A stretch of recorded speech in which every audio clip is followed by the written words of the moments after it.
Okay, so you make a plan, you think you know how life is going to go, and then all of a sudden, at the drop of a hat, everything changes. And that is exactly where we found ourselves at recently. And today, I want to share this story with you. Now, this vlog is going to be different to the normal content that you see me put out. But today, I want to bring you into a more personal part of my life and share a journey with you that we've recently found ourselves on quite unintentionally to a degree. Okay, in order to put this vlog into some context, I need to start at the very beginning so you understand. So please bear with me because it's going to take a few minutes to explain. But without this information, the vlog will mean nothing to you. In 2015, myself and my wife started working for the very same employer in Gibraltar. Now, Gibraltar is a very small strip of British territory sandwiched in between southern Spain and northern Africa. Now, when we started working for that employer, we honestly had no idea if we would be there 6 months or 6 years. It was just a new adventure. And we decided at that particular time the best course of action would be to rent an apartment that was within commuting distance of Gibraltar. So we found an apartment that was around 20 minutes from Marbella. And we've been renting that apartment for the last 10 years, quite unintentionally. It was just comfortable and easy. Anyway, in 2017, after 2 years with this particular employer, we decided to purchase our very first property in Spain. And we bought a small villa around 5 or 6 hours from where I'm currently sitting. We completely renovated it, new floors, bathrooms, kitchens. We even put in a pool. We love it, and it's the house we plan to retire in. Now, fast forward to January 2025. In January, myself and my wife decided that we want to retire at 60. And we made a 7 year plan. We're both going to hit 60 in around 7 year time. So the 7 year plan was to continue working for the same employer and to actually purchase a second home in Spain. Instead of continuing to pay around €1,000 a month in rent, we thought it'd be better to buy something cheap, renovate it, and then sell it in around 7 years' time. Take that money, put it in our pocket, and it will top up our pension plan. Very straightforward, simple plan. So in around March or April, we started looking for a suitable property, and we looked around the coast and everything was just too expensive. We didn't want to spend that amount of money. We wanted to keep our bills very similar to what we've been paying in rent. So our search ended up taking us a little bit further inland, and we eventually found this property we're sitting in, which is around 20-25 minutes from the coast, up in the mountains. So we done 2 viewings in this property, and then on the 29th of April, we put an offer in, and that offer was accepted. Now, when you buy a property in Spain, you have to show a commitment. So we ended up putting down a 10% deposit of the total value of this property. So that was our commitment to show we were serious. So at that point, if you back out, you lose your 10%. And if you don't, then obviously it just comes off the total purchase price. So we committed. Fast forward 3 weeks later, completely out of the blue, after 10 years with my employer, I was made redundant, which was terrible timing. We just made a 7 year plan. We bought this property on the back of both of us continuing to work for the same company for the next 7 years. Why should anything change? We've been there 10 years. So we sat after my redundancy call and had to make a decision. I'd found suitable redeployment within the business. Although the salary was probably around 20,000 less per year, it was still doable. So we made the decision, okay, continue with the same business. Let's not change anything. We'll continue to do the house up over the next 7 years, sell it, everything's good. And then one night, after a long chat, we decided that we actually didn't like this house that we've just purchased, and we actually want to get shot of it. So overnight, I'd gone from accepting new employment, which I was due to start the very next day, to deciding to take the redundancy package. So 2 Mondays ago, I was due to start my new job. 5 minutes before I was due to start, I went for a meeting with the hiring manager and basically told them that I'm ever so sorry. Things have changed overnight, which they had. I need the redundancy now instead. So that's where we're at. So that's the story.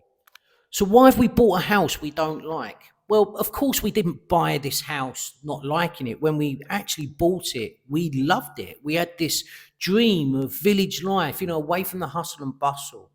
But I think within the first few hours, even though we didn't directly tell each other, we both come to the realization that we're both townies, my wife and I. We like to be around the hustle and bustle. And even though we hadn't even been in the house a night, we just kind of felt out of place. Then things got worse, much worse. So on the very first night, we got the keys on the 1st of July, Tuesday. That night we were shattered. We'd had the removal company in. It was just a really long, tiring day. So we didn't have a bed even in here. We just flopped a mattress on the bedroom floor, and the idea was to try and get a good night's sleep and start afresh the next day. Around 11 o'clock, I decided to come from the bedroom, go downstairs, and just check the front door was locked. And I was literally greeted by, when I say a cockroach infestation, I genuinely mean an infestation. This room that I'm in now had around 60 or 70 cockroaches in it. They were climbing up the walls, the windows, the door frames, the floor was moving. I then went through to the first landing. I was greeted by another 60 or 70 cockroaches making their way up the stairs and on the walls. I then finally got into the kitchen where there was around another 100, cockroaches. It was worse than anything we'd seen in a movie before. It was just genuinely horrendous. Anyway, we managed to find in our boxes cockroach spray, and we spent the next 2 or 3 hours just killing all these cockroaches. We couldn't breathe in the house because it was now full of insecticide from the cockroach spray. So at around 2:30 in the morning, me, my wife and our 2 dogs was just stood in the street, letting the house breathe so we could re-enter, trying to get some air into it. Around 3 o'clock in the morning, we eventually got into the bedroom. I barricaded the door in case any other cockroaches were around, and we basically didn't sleep a wink. The next morning, I got on the phone and I spent the whole morning in Spanish trying to find a pest control company that could come immediately. Every pest control company was telling me, oh, it's going to take a fortnight before we come. That was no good. We couldn't be living with the cockroaches in our house with us. So after a good morning on the phone, I finally found a company that would charge an emergency fee of around €400 to come out and fumigate the house. However, this meant we had to leave the house for 24 hours because of the fumes. So our second night was spent in a local hotel. Not an ideal start. We just bought our new home. You know, we shouldn't be living in a hotel. But nonetheless, we packed up, we went in a hotel for the night. We came back after 24 hours, and I have to say, since then, things have been genuinely good. We're still getting 1 or 2 cockroaches that we find dead every single morning when we wake, but overall, the problem is gone. You know, I think we're on top of it. Fast forward another couple of days, just to give us another punch to the gut. My car was vandalised directly outside my house. It's a newish car. It's only a few months old. It's not a cheap car. Somebody decided with a knife or with a key just to basically put the deepest cut they could right away from one end to another. So again, another punch in the gut, something that we wasn't expected in this idyllic life we thought we bought into in a whitewashed Spanish village. Now on to the third scenario, and that is trying to find people that actually want to quote you for work. Now, because I've decided to take the redundancy, we've decided we're going to plummet that redundancy package into doing the house, and we want to get the house done immediately. We want to basically flip the house. We've decided, you know, as lovely as the house is and as great a home as it's going to make for someone, it just doesn't suit us. So we want to get it done straight away. So for the next week and a half, I have had multiple builders that I've had to chase to finally get into the house to look at what I need doing. I think we've had maybe 5 builders, and so far we've had 2 quotes. But out of the 2 quotes we've got, one of the builders is actually a Belgian builder. He comes highly recommended from a couple of people we've met in the village. We've actually been in his house. We actually viewed his house. His house is up for sale, and we've seen the work he's done in his own home. And he's very, very good. So fingers crossed, we've found a great builder. And by luck, he happens to speak perfect English, which is so much easier when you're trying to do a renovation project. So that's where we're currently at with the builder. We've got other problems such as aircon is massively hot in certain areas of this house. We've had multiple people come around to try and give us aircon quotes, and again, mañana, it's Spain, you know, a week later, 10 days later, we've still not received those quotes. So These are the things that you need to take into account when you're moving to Spain. I'm not going to say it's the same on the coast. Things do move a lot more rapid, but up in these typical whitewashed Spanish villages, everything moves at a snail pace. Okay, so what have we bought? Well, let me give you a quick tour. So this is the front door. There's a couple of bits there, a couple of panels that got some light coming through, so they do need to be sealed because obviously we don't know cockroaches coming through. Um, but yeah, this is the reception room. So as you walk through the front door, you'll enter the house into this room, and it's not a bad size room. The room I think is about 12 or 15 square meters. We have actually got new electrics in there, which is good, but we found out we need to up the power because if you have too many appliances on at once, um, you basically triple the electrics. It's the same thing throughout Spain. Our other house is the same. And even at the modern apartment we've just been in for the last 10 years, the same. You run too much power and it just trips. So that's something we need to do. We just need to up the power so we're not getting all those problems. In here, the first room on the left is actually going to be the guest room. So at the moment, this is just full up with loads of boxes and loads of clutter, which obviously will need to sort out. But eventually, this will be painted. New light fitting will go on. We'll have some new drapes for this window in this archway, and we've got part of a new bed already delivered, which is sitting in that reception room. So this room is going to be like a royal blue theme with some nice sort of velvet curtains there, drapes, and a bed, and we'll put some furniture in as well. So this will actually be the guest room. One of the other things we noticed as well in this house is there's a few doors that are metal, which just look horrible. So we're going to get a carpenter in, and we're thinking ledge and brace doors because that will kind of keep with the style in the house, with it being a rustic house. So yeah, once you come from that bedroom, it takes you back into the reception room that you can see here, and then from there you walk through an arch, and that brings you into another reception room where the staircase starts to go up. Again, this room is very good in size. I'd say this is probably about 10 square meters, the second reception room. And you've got like a little alcove there under the stairs, which we're going to put like a reading corner in there of a chair and stuff like that. One of the nice features in this area is we've got this stained glass window, which is quite nice. And again, we'll do something with that. Somehow we'll dress that, again, probably with some drapes or something like that. From there, we've got the first few steps that take us up. So we'll go up to those, and they take us into the kitchen. Now, the kitchen itself is typically Spanish. We've had a new boiler fitted already because when we walked into the property, we had a gas boiler, which was firing off that gas bottle. And lo and behold, it didn't work. So we had no hot water for a week. So we got this fitted, a new boiler, digital boiler, which is electric, which is just so much better to have hot running water. The whole kitchen, though, is going to come out. It's a typical sort of Spanish built kitchen, really. It's bricks and tiles. It's very ugly. We don't like it. So that's going to be ripped out. We've already ripped out one cabinet there to fit the boiler. But this will come out. We're going to have a brand new kitchen fitted. And then the tiling that's on the walls here, this is all going to be skimmed and rendered, so it'll give us basically a wall effect.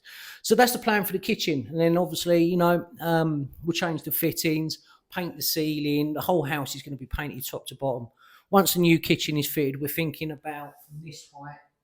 We'll have like a splashback, a tile splashback, and it'll be like Andalusian / Moroccan style tile. So this room is actually going to look really, really nice when it's done. From the kitchen, as is normal with a lot of these village houses, the bathroom actually comes off of the kitchen. This is the bathroom itself. It's not huge. I'd say about 8-9 square meters. We're going to move this toilet from here and put that onto this wall. This bidet will go. So basically it will just open this passage up here once you walk into the bathroom. That wall here will come down, and we're just going to have a glass screen across there for the shower. And then for the shower itself, we're going to have a stone shower floor put in there, which we think again will look really nice. For the floor in this bathroom, we're going to choose some Andalusian tiles. We've been out and we've looked at a few, and we've seen some already, so that's what will go down in here. And then we'll just use white tiles for the wall. So these ones will come off, new ones will go on, and then obviously we'll put in a vanity unit with a stone sink, new taps, new mirror lighting, all that good stuff. So that will look great when it's finished. From there, we come back out of the kitchen. We've got this round metal door. Again, Don't like that at all. So that door will come off, as will the door frame, and we'll just have that arch, which leads you up to the next landing. So let's take you up to the next level. We're currently on level 2. This will take us up to level 3 now. This isn't a bad landing at all, to be honest with you. We've got quite a lot of space here with some high areas, so we can put some pictures and stuff like that here. From that landing, it takes you into what will be our dining room. This was the room that I was filming at just now, sat there at my PC. Here, we're going to open up this wall at the back. So you can see there's a small door just here. The 2 rooms beyond here actually belongs to the house next door initially, but they were purchased and that small door was put in, which is a tiny door. I think that door is probably around 5 feet high. But we're going to open up that wall.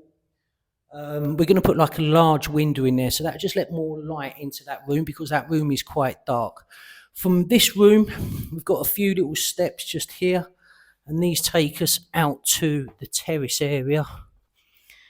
For this area, it's actually a really private area. We're just going to put some nice ceramics on the wall again. We'll paint all out here. We'll put some nice pots with yuccas, that sort of stuff. This wooden fence panels you can see here, they will be changed and replaced. That is also part of our house here as well. I don't know if you can see that. So all that area there is also part of the house as well as there.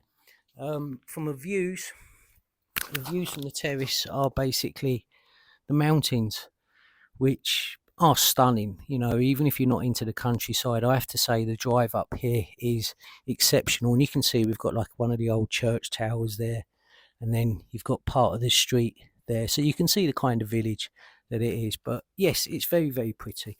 Okay, let's go back into the dining room. Okay, so from here we will go through this little 5-foot door. In here, we've got a room that we're currently using as a lounge. Now, one of the things we're going to do in here, we're going to put a new floor down, because this flooring is absolutely hideous, as you can see. This room itself is about 20 square meters. The dining room there is about 18 square meters, so it's a very good size room, but it is quite dark in here. So by opening that wall up there behind that sofa, that's really going to let a lot of light in from the dining area. The beams that you can see here, these will all be painted, so we're going to obviously make a feature of those. They will be like a dark brown, again keeping within the aesthetics of a country house, if you like. But it's a good size room, and we've had a quote today for aircon to be put into this room, so finally we've got a quote for that, and I'm hoping they can fit that in around 2 to 3 weeks time, from what the guy was saying. From there, it takes us into this room, which is the master bedroom, and this is a good size room. That's a super king size, and if you actually turn the bed and put it on the wall to the left, you could probably fit 3 or 4 of those in this room. So it gives you an idea how big this bedroom is. It is really, really big. We've got a dormer window up there. I don't know if you can see that. It's quite a lot of light coming in, because obviously it's the summer and it's super bright, but it's a really good size room. I'll show you from this corner. So there you can see, it gives you an idea of the room size. It's a very good size room. So that's what we've bought, guys. So to wrap it up, what do I think? Well, this has all happened really, really quick, and sometimes change is terrifying, but at the same time, it could also be exactly what you need. You know, this house, this village, this chapter, it wasn't really something that we'd foreseen. It's all happened so quick, but maybe it's something that my wife and I are meant to live. Anyway, if you're new here, make sure you hit that subscribe button. There's a lot more to come on this channel, particularly in relation to this house. You know, I'll keep you up to date with the renovations and the snags and the problems that we come across. What I'm trying to do with this particular project, and from vlogging it, is to keep it real life, raw, unscripted. Anyway, enjoy whatever you're doing for the rest of the day, and we'll get back to you again soon.